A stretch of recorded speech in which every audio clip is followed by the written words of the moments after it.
దేవుని ప్రేమ అడ్డు పెట్టుకొని పాపం చేస్తున్నారండి. ఉగ్రత తప్పించుకోలేరు మీరు. జారత్వానికి దూరంగా పారిపోమని వాక్యం ఉన్నది. పరిశుద్ధమైన ప్రేమనే పరలోకం చేరుస్తుంది. బయటికి తెలియదు కానీ ఎంతమంది మోసపోతున్నారంటే ప్రేమ పేరు మీద కుమిలి కుమిలి కుమిలి కృషించిపోతున్నారు. దేవుడు నిర్ణయించని వివాహము, దేవుడు నిర్ణయించని సంబంధము అతన్ని ఊహలో పెట్టుకొని ఊహించుకోవడం పాపమే.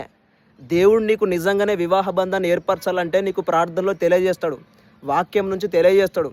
దేవుడు నీకు తలంపులు ఇస్తాడు. అసలు నువ్వు పెళ్లి చేసుకోవాలో వద్దు దేవుడు చెప్పాలి నీకు. నువ్వే నిర్ణయించుకొని, నువ్వే డిజైన్ చేసుకొని, ఈమెనే నా భార్య, ఈయననే నా భర్త అని చెప్పి ముందే ఊహించుకొని జారత్వం చేస్తున్నావు. హృదయంలో మూల్యము చెల్లించక తప్పదు. దేవుడు రాకడ చాలా సమీపంగా ఉన్నది. ఈ లోక సంబంధమైన ప్రేమ కన్నా పర సంబంధమైన ప్రేమ చాలా ప్రాముఖ్యమైనది. దయచేసి చెప్తున్నా, పాపము చాలా భయంకరమైనది.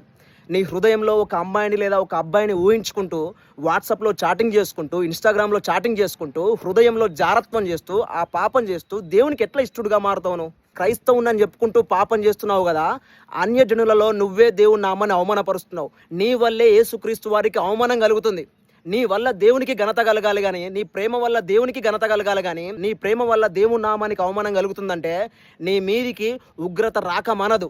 ఆ ఉగ్రత నీ మీదికి రాక మునిపే దయచేసి చెప్తున్నా, దేవునికి అప్పగించుకొని దేవుని మార్గంలో నడిచి దేవుని చిత్తాన్ని నెరవేర్చు. దయచేసి పాపాన్ని విడిచిపెట్టండి అండి.